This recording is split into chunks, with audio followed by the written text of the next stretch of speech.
आपके घर वालों को कैसा फील हुआ जब आपने उन्हें बताया कि आपका सिलेक्शन हुआ? जैसे ही मैंने बोला कि मेरा सिलेक्शन हो गया है तो उन लोगों के चेहरे की मुस्कान तो देखने लायक ही थी। एक बार फाइनल बिल्कुल करीब पहुंच के रिजेक्ट होने के बाद जो दुख होता है, उसको आपने कैसे बर्दाश्त करते हुए आगे की प्रिपरेशन कंटिन्यू की? सक्सेस के भर्ज पे पहुंच के रिजेक्ट होने से बहुत दुख होता है। वह पथ क्या, पथिक परीक्षा क्या, जिस पथ में बिखरे सूल ना हो। नाविक की धैर्य परीक्षा क्या, जब धाराएं प्रतिकूल ना हो।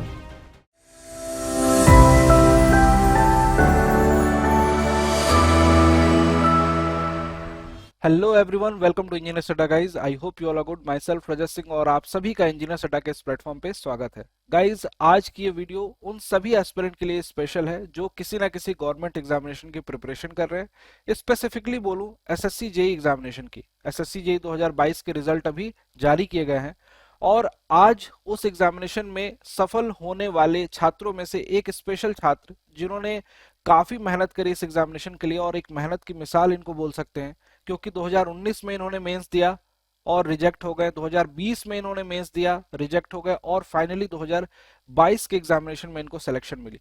पूरी की पूरी जर्नी समझते हैं और कैसे इतनी हिम्मत आई इनके अंदर कि मेंस के बाद, रिजेक्ट होने के बाद फिर से मेहनत किया इन्होंने, वो सारा कुछ इनसे समझते हैं। सबसे पहले मैं आपको मिलाना चाहूंगा सागर से। सागर, वेलकम टू इंजीनियर सटा फैमिली। और चूंकि आप सभी को पता है, जितने भी व्यूअर्स यहाँ पे जुड़े हुए हैं, इंजीनियरिंग का चैनल है, इसलिए हम लोग एसएससी जे एग्जामिनेशन के टॉपर्स जितने भी होंगे उन सभी को वन बाय वन करके कैटर करेंगे। लेकिन सबसे पहले सागर, जो कि हमारे पेड क्लास के स्टूडेंट हैं, इनसे हम आपको मिलाते हैं, जिन्होंने एसएससी जेई 2022 के प्री में 157 नंबर, 157 मार्क्स हासिल किए थे, और उसके बाद इन्होंने मेंस दिया, और प्री और मेंस देने के बाद फाइनली एमईएस में इनका सिलेक्शन हुआ है, मिलिट्री इंजीनियरिंग सर्विसेज में।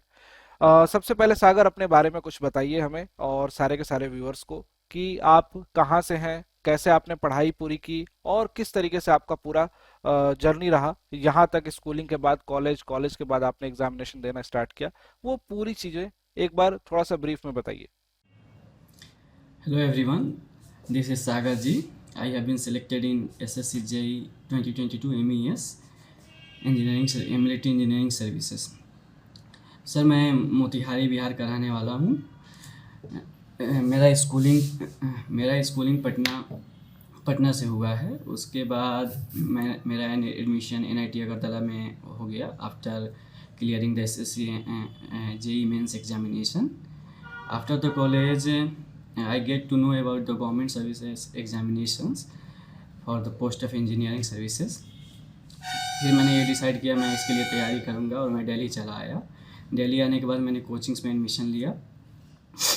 कोचिंग्स में एडमिशन लेने के बाद मेरी सिलेबस चली रही थी कि इस बीच में कोविड आने की वजह से मेरा सिलेबस बीच में ही रह गया, लेकिन फिर भी मैंने 2019 का एसएससी जेई मेंस एग्जामिनेशन तक जाने में सक्सेस हासिल किया।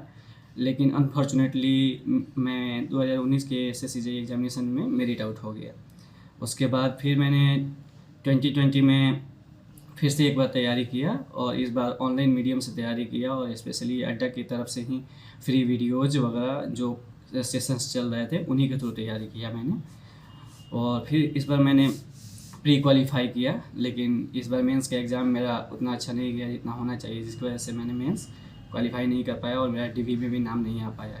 इसके बाद मुझे थोड़ा डीमोटिवेशन हुआ, क्योंकि 2 साल होने को हो गए थे तैयारी करते हुए। लेकिन इस बीच में मेरे पापा स्पेशली बहुत पॉजिटिव रहते हैं। उन्होंने ही मुझे इस डीमोटिवेशन से बाहर निकाला, और उन्होंने मुझे आगे ट्राई करने के लिए एक बार फिर से मोटिवेट किया। फिर इसी मोटिवेशन की वजह से फिर मैं एसएससी जेई के लिए जो महापैक प्लान है इंजीनियर्स अड्डा का, वो ज्वाइन किया। और स्पेशली रजत सर, प्रमोद सर और आर के सर के गाइडेंस के अंदर मैंने एक बार फिर से तैयारी अच्छे से किया, और फाइनली 2022 के प्री एग्जामिनेशंस में एसएससी जेई के मैंने 156 मार्क्स, रफली 156 और 157 मार्क्स मैंने प्री में अटेंड किया। उसके बाद मैंने मेंस का एग्ज़ाम दिया। मेंस में भी मेरा लगभग 250 के आसपास अटेम्प्ट रहा, जिसमें मुझे लगता है कि 180 प्लस नंबर आए हैं, और उसके वजह से मेरा फाइनली एमईएस में सिलेक्शन हुआ है 2022 में। Okay, nice. सो सागर, आपसे मेरा दूसरा प्रश्न ये है कि सिलेक्शन के बाद बहुत ज़्यादा खुशी मिलती है, आपको भी हुई होगी डेफिनेटली। जैसे ही आपने रिजल्ट देखा, आपने अपनी लिस्ट में अपना नाम देखा, तो सबसे पहली फीलिंग क्या आई? कि माँ बाप को जाके बताऊं, घर वालों को बताऊं, घर में जो भी पास में मिल जाए उसको बताऊं, या अपने जो भी रिलेटिव्स है किसको बताऊं? क्या आपके दिमाग में उस समय चल रहा था जिस समय आपने रिजल्ट देखा? और आपके घर वालों को कैसा फील हुआ जब आपने उन्हें बताया कि आपका सिलेक्शन हुआ है? आपको कैसा फील हुआ? इसकी खुशी थोड़ी सी आप शेयर कीजिए, ताकि जितने भी बच्चे हैं उस खुशी के लिए अपनी मेहनत और अपने सारे के सारे सेक्रीफाइसेस जो कर रहे हैं उसको और बूस्ट कर सके। एक बार बताइए सागर। डेफ़िनेटली सर, रिज़ल्ट देखने के बाद तो खुशी हुआ ही। और जब मैं रिज़ल्ट देख रहा था तो उस समय मेरे मम्मी पापा मेरे पास ही बैठे हुए थे। जैसे ही मैंने बोला कि मेरा सिलेक्शन हो गया है तो उन लोगों के चेहरे की मुस्कान तो देखने लायक ही थी। और थोड़ी देर के बाद मेरी मम्मी तो बस यही बोली जा रही थी कि मैं इंजीनियर साहब की मम्मी बन गई। उसके बाद मैंने सर आपको और प्रमोद सर को मैसेज किया मेरे सिलेक्शंस के बारे में, बिकॉज़ सर आप लोग के गाइडेंस की वजह से ही ये पॉसिबल हो पाया है, इसके बिना ये पॉसिबल नहीं था। उसके बाद मैंने मेरे दोस्तों को कॉल किया, सभी ने मुझे कंग्रेचुलेट किया। कुछ मेरे दोस्त थे जो इस फील्ड से जुड़े हुए हैं, वो लोग प्रिपरेशंस में हैं, गवर्नमेंट सर्विसेज में की प्रिपरेशंस में हैं, तो उन्होंने रिजल्ट चेक करके उन्हें मेरे बताने से पहले उन्होंने मुझे ही कॉल करके कंग्रेचुलेट किया। इस वजह से और कल से अब तक तो खुशी का ही माहौल चल रहा है घरों में। सागर, बिल्कुल आपने बहुत अच्छे से एक्सप्लेन किया। यहाँ पे मैं आपसे तीसरा प्रश्न पूछूंगा जो कि बहुत कॉमन क्वेश्चन होगा किसी भी एस्पिरेंट का जो बहुत मेहनत कर रहा है और सिलेक्शन के बिल्कुल वर्ज पे पहुंच के रिजेक्ट हो जाता है। आप 2019 में आपने मेंस लिखा और आप रिजेक्ट हो गए। 2020 में आपने मेंस दिया और रिजेक्ट हो गए। दो दो बार मेंस देने के बाद रिजेक्ट होने के बाद उसके बाद 2021 में एग्जामिनेशन ही नहीं हुए एसएससी जेई की तरफ से। 2022 की वैकेंसी डायरेक्ट आ गई और 2022 की वैकेंसीज में आपने प्री मेंस सब क्वालिफाई करके फाइनल सिलेक्शन लिया। कितनी हिम्मत की जरूरत होती है मैं जरूर समझ सकता हूँ। एक बार बच्चों को भी बताइए कैसे आपके अंदर इतनी हिम्मत आई, और एक बार फाइनल बिल्कुल करीब पहुंच के रिजेक्ट होने के बाद जो दुख होता है उसको आपने कैसे बर्दाश्त करते हुए आगे की प्रिपरेशन कंटिन्यू की, इसके बारे में सभी के सभी व्यूअर्स को जरूर बताइए सागर। डेफिनेटली सर, सक्सेस के भर्ज पे पहुंच के रिजेक्ट होने से बहुत दुख होता है, लेकिन ऐसे कंडीशन में ही आपके स्टेट ऑफ माइंड और आपकी हिम्मत का टेस्ट होता है। वो कहते हैं ना, वो पथ क्या, पथिक परीक्षा क्या, जिस पथ में बिखरे सूल ना हो, नाविक की धैर्य परीक्षा क्या, जब धाराएं प्रतिकूल ना हो। तो अपने हिम्मत को बरकरार रखते हुए और अपने फैमिली से कांटेक्ट टच में रहते हुए जब वो हिम्मत दिलाते हैं, बनाते हैं, ऐसे जब सक्सेस नहीं मिल रही होती है ऐसे माहौल में जब वो हिम्मत देते हैं, उसी से आगे और मेहनत करने की हिम्मत आती है। और फाइनली हिम्मत तो आएगी अगर सही से गाइडेंस मिले टीचर्स का और फैमिली मेम्बर्स का, और सक्सेस मिलेगी और रेगुलर मेहनत और परसिवरेंस की वजह से। परसिवरेंस के बिना तो सक्सेस नहीं मिलेगी, रेगुलर मेहनत और परसिवरेंस ही सक्सेस का मंत्र है। बिल्कुल यार सागर, आपने जो बताया डेफिनेटली ये बच्चों को ये बातें दिल तक पहुंची होंगी, और जो भी बच्चे प्रिपरेशन कर रहे हैं, जो भी बच्चे मेहनत कर रहे हैं, उनको जरूर आपसे प्रेरणा मिलेगी, सीखने को मिलेगा। एसएससी जेई जैसे एग्जामिनेशन को क्लियर करना बहुत आम बात नहीं है। आपने प्री एग्जामिनेशन दिया, मेंस दिया, और दोनों में अपने अच्छे मार्क्स के साथ अपनी मिलिट्री इंजीनियरिंग सर्विसेज में जगह बनाया। लास्ट सिविल इंजीनियरिंग के जितने भी एस्पिरेंट हैं उनके लिए एक क्वेश्चन है, उनकी तरफ से क्वेश्चन है आपके लिए, कि जब आप पढ़ते थे, जनरली जो स्टूडेंट पढ़ाई करते हैं वो एक अक्सर करके पूछते हैं कि सर कितने घंटे हमें पढ़ना चाहिए। एक सवाल बहुत कॉमन होता है उनका। और अगर मान लो कि कोई 6 घंटे या 4 घंटे पढ़ता है, वो मैटर नहीं करता। कोई कहेगा कि मेरा इंटेलेक्ट बहुत अच्छा है तो मैं कम घंटे में ही पढ़ाई कर लेता हूँ पूरी।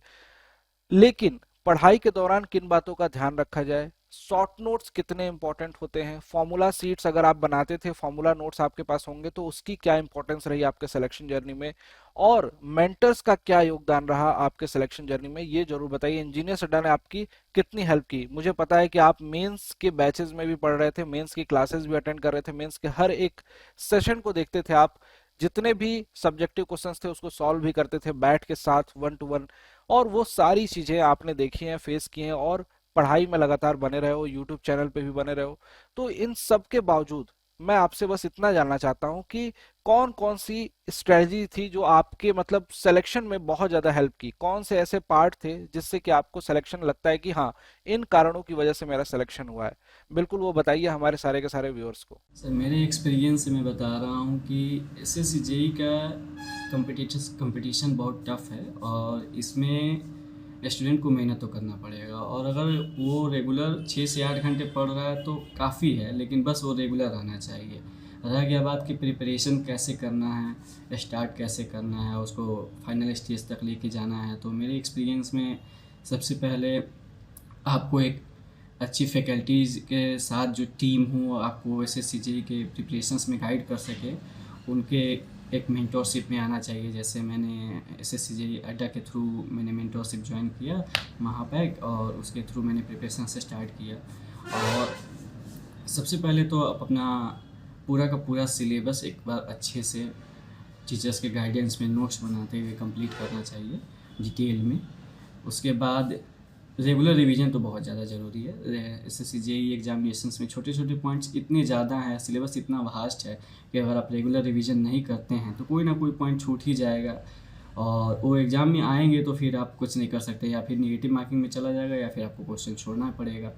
तो रेगुलर रिवीजन तो करना ही पड़ेगा। और एग्ज़ाम से पहले टीचर्स जितने भी सेशंस लगवा रहे हैं, या तो यूट्यूब पे लगा रहे हैं, या पेड बैचेज़ में लगवा रहे हैं, या एप्लीकेशन में हो रहा है, कहीं पे भी हो रहा है, क्वेश्चन लगाने से पीछे नहीं हटना है। कम से कम अगर एग्ज़ाम से पहले आप 10-15-20 हज़ार क्वेश्चंस नहीं लगाएं तो सिलेक्शन में थोड़ा दिक्कत होने का चांसेस रहता है, क्योंकि 15-20 हज़ार क्वेश्चंस लगाने के बाद लगता है कि हाँ मैंने काफ़ी क्वेश्चंस लगा लिए, अपने आप में कॉन्फिडेंस आता है। और सिर्फ क्वेश्चंस लगाने ही नहीं होते हैं, क्वेश्चंस के लगाते वक्त जो क्वेश्चंस गलत हो गए हैं या आपको नहीं आ रहे हैं उनका स्क्रीनशॉट ले लिया, उसका आंसर टीचर्स से जो बताएं उसको समझ लिया, फिर आप अपने सब्जेक्ट्स के पीछे, हर सब्जेक्ट के पीछे 5-10 पेज प्लेन छोड़ना चाहिए। एक सब्जेक्ट मान लिया सॉइल मैकेनिक्स ख़त्म हो रहा है तो उसके बाद पीछे 10 पेज छोड़ दिया प्लेन। और जब क्वेश्चंस लगा रहे हैं, सेशंस लगा रहे हैं क्वेश्चंस के, तो उसमें क्वेश्चन मान लिया कि मुझे कोई नहीं आ रहा है तो उसे बुलेट मार्क करके एक लाइन में लिखते चले गए। ऐसे करते करते मान लिया कि आप 10-15 हज़ार क्वेश्चंस लगा रहे हैं टोटल सिविल इंजीनियरिंग के, तो उसमें 50-100 पॉइंट्स ऐसे हो मिलेंगे ही मिलेंगे जो किसी भी सब्जेक्ट्स में रह जाएंगे। ऐसे करते करते कुछ पॉइंट्स आपके जमा हो जाएंगे, छोटे छोटे पॉइंट, जैसे मान लिया सॉइल मैकेनिक्स में जमा हो गया, बीएमसी में जमा हो गया। ऐसे करते करते ही आपका मतलब छोटे छोटे पॉइंट्स पे पकड़ बनेगा, और रेगुलर रिवीजन से उस वो चीज़ें आपको याद हो जाएंगी, और ऐसे ही आपका प्रिपरेशन नेक्स्ट लेवल पे जाएगा। और प्री में आप ऐसे अपने आप को अच्छा स्कोर कर सकते हैं। आप टेस्ट सीरीज़ लगाइए, जो सेशंस चलते हैं यूट्यूब में क्वेश्चन के, प्रमोद सर के, रजत सर के, या आर के सर के, इन्हें अटेंड करिए। ये नहीं कि ये सब्जेक्ट मेरा रिवीजन नहीं हुआ तो मैं इन्हें अटेंड करूँ, अटेंड करो, एटलीस्ट रिवीजन नहीं हुआ तो रिवीजन तो ज़रूर होगा। और ऐसे नोट्स बनाना है, ऐसे नहीं कि केवल अटेंड कर रहे हैं छोड़ रहे हैं, ऐसे कुछ फ़र्क नहीं, ज़्यादा फ़ायदा नहीं होगा। नोट्स बनाना है, बुलेट पॉइंट्स बना के छोटे छोटे पॉइंट जो छूटने हैं वो लिखना है, और उसे कंसिस्टेंटली रिवीजन करते रहना है। फिर रह गया मेंस की तैयारी कैसे करें। प्री के बाद मेंस में लगभग 3 मंथ का टाइम मिलता है, और मैं आपको प्री एग्ज़ाम देने के बाद आइडिया लग ही जाता है कि मेरा मेंस होने वाला है या नहीं। तो आप अपना मेंस का तैयारी प्री के जस्ट बाद तैयारी जितना जल्दी तैयारी शुरू कर दे उतना बेटर रहेगा, क्योंकि टाइम को कॉन्स्टेंट तो लगभग 3 मंथ का ही है। और मेंस में छोटे छोटे पॉइंट्स तो नहीं आते हैं, लेकिन उसमें सब्जेक्टिव क्वेश्चन प्रैक्टिस करने हैं, तो रोज़ 20-30 क्वेश्चन 40 क्वेश्चन जितने भी टीचर्स करा रहे हैं उसके अलावा अपने से भी बैठ के कर रहे हैं। प्रीवियस ईयर क्वेश्चंस तो मस्ट हैं। इस साल का पेपर तो लगभग सारे के सारे क्वेश्चन ऐसा लगता है कि प्रीवियस ईयर से आए हुए हैं। प्रीवियस ईयर क्वेश्चंस तो आपको याद ही होने चाहिए एक तरीक़े से, वो थ्योरी हो या फिर न्यूमेरिकल्स हो, पूरे के पूरे एकदम अच्छे से प्रैक्टिस होना चाहिए। उसके अलावा भी टीचर जब भी कभी मेंस के लिए यूट्यूब सेशंस लें या बैच में सेशन लें, रैंडमली किसी भी चैप्टर से लें, किसी भी सब्जेक्ट से लें, तो पीछे नहीं हटना है। नहीं आता है फिर भी कोई बात नहीं, उसे आपको ट्राई करते रहना है। और ऐसे ही ट्राई करते करते जब आप एक अच्छी तैयारी कर लेंगे तो मेंस का एग्ज़ाम नहीं लगेगा कि उस दिन मुझे सब्जेक्टिव एग्ज़ाम लिखना पड़ रहा है। आपको 3 मंथ में आदत हो जानी चाहिए सब्जेक्टिव एग्ज़ाम लिखने की। ऐसे करने से आप सब्जेक्टिव एग्ज़ाम में भी अच्छा करेंगे। उसके बाद तो अगर आपको अच्छे मार्क्स आ गए, प्री में भी अच्छे मार्क्स है, तो फाइनल सिलेक्शन हो ही जाएगा। So guys, this is all about the Sagar, और सागर का सिलेक्शन कैसे हुआ ये आप सभी को जरूर पता चल चुका होगा एसएससी जेईई 2022 के एग्जामिनेशन में। और एमईएस में जाना, सीपीडब्ल्यूडी में जाना बहुत सारे बच्चों का ड्रीम होता है और बहुत सारे बच्चे इस एग्जामिनेशन को क्रैक करने के लिए अथक परिश्रम करते हैं, मेहनत करते हैं। सिलेक्शन बहुत कम बच्चों का होता है इस बार। नो डाउट कट ऑफ बहुत ज़्यादा गई है रिस्पेक्टिव टू प्रीवियस ईयर। जितने भी प्रीवियस ईयर के नंबर ऑफ वैकेंसीज के तुलना करें तो यहाँ पे आपको नंबर ऑफ वैकेंसीज भी ज़्यादा थी और कट ऑफ भी ज़्यादा गई। उसके बावजूद भी जिन बच्चों ने सिलेक्शन लिया यहाँ पे काबिले तारीफ है, और उनमें से एक सागर थे। और सागर, आपको आपके फ्यूचर के लिए बहुत बहुत शुभकामनाएं इंजीनियर सटा की पूरी टीम की तरफ से। और उम्मीद करता हूं कि आप जैसे एसएससी जेई का एग्जामिनेशन क्लियर किए हो वैसे फ्यूचर के और भी पड़ाव आएंगे, उन सबको इसी तरीके से टैकल करते जाओ। और जो व्यूअर्स देख रहे हैं इस वीडियो को उन सभी को यही बोलना चाहूंगा कि गाइज आप भी सागर जैसे एग्जामिनेशन को क्लियर कर सकते हैं, एसएससी जेई जैसे बड़े एग्जामिनेशन को आसानी से क्लियर कर सकते हैं। बस आपके अंदर विल, डिटर्मिनेशन, कंसिस्टेंसी, इन सब चीजों का होना बहुत जरूरी है। Thank you so much. Bye bye, take care, stay tuned with engineer सटा।